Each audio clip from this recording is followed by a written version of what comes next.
আন্তর্জাতিক ঋণদাতা সংস্থা আন্তর্জাতিক মুদ্রা তহবিল lender of the last resort হিসেবেও পরিচিত। যখনই কোনো দেশ ভয়াবহ আর্থিক সংকটে পড়ে তখন ঋণ দেয় আইএমএফ, কিন্তু স্বল্পমেয়াদে এই ঋণের বিনিময়ে পূরণ করতে হয় কঠিন সব শর্ত। আর্জেন্টিনা থেকে মিশর পর্যন্ত বিশ্বের বিভিন্ন দেশকে $162 বিলিয়ন বেশি ঋণ দিয়েছে সংস্থাটি, যার মোট ঋণ দেওয়ার সক্ষমতা $1 ট্রিলিয়ন বা $1 লাখ কোটি মতো। সাধারণত আইএমএফ নিজের কোনো অর্থ ঋণ দেয় না, বরং উন্নত দেশগুলো সংস্থাটিকে ঋণের অর্থের যোগান দেয়। সেই অর্থ ঋণ হিসেবে দেয় সংস্থাটি, বিনিময়ে উন্নত দেশগুলোকে দিতে হয় চড়া সুদ। বলা যায় আইএমএফ এর মাধ্যমে উন্নত দেশগুলো ঋণের ব্যবসা করে। 2024 সালে সংস্থাটিকে অর্থের যোগান দেয়া প্রায় 50টি দেশ $5 বিলিয়ন সুদ নিয়েছে।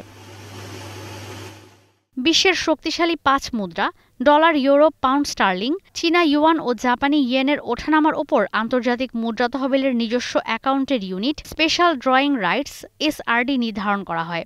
1 নভেম্বর পর্যন্ত ইন্টারন্যাশনাল রিজার্ভ অ্যাসেট বা এক এসআরডি সমান ছিল $1.42। সেই হিসেবে আন্তর্জাতিক মুদ্রা তহবিলের দেয়া মোট ঋণের পরিমাণ 118 বিলিয়ন এসআরডি।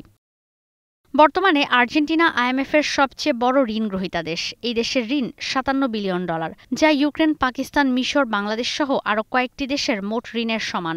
যুদ্ধে আর্থিক সহায়তার প্রয়োজন পড়ায় $14 বিলিয়ন নিয়ে এর পরের অবস্থানে আছে ইউক্রেন।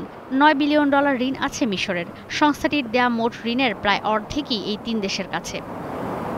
1944 সালে দ্বিতীয় বিশ্বযুদ্ধ চলাকালীন যুক্তরাষ্ট্রে প্রতিষ্ঠিত হওয়া এই সংস্থার সদস্য দেশ এখন 191।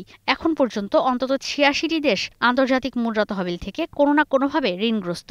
বাংলাদেশের ঋণের পরিমাণ প্রায় $4 বিলিয়ন, পাকিস্তানের ঋণ প্রায় $9 বিলিয়ন, যেখানে রাজনৈতিক অস্থিতিশীলতার পরও শ্রীলঙ্কা, মিয়ানমার, নেপালের ঋণ কম। চীন ও ভারত ঋণ নেয়নি আইএমএফ থেকে। স্বল্পমেয়াদে কঠিন শর্তে ঋণ প্রদানের কারণে পৃথিবীব্যাপী সমালোচিত এই সংস্থা।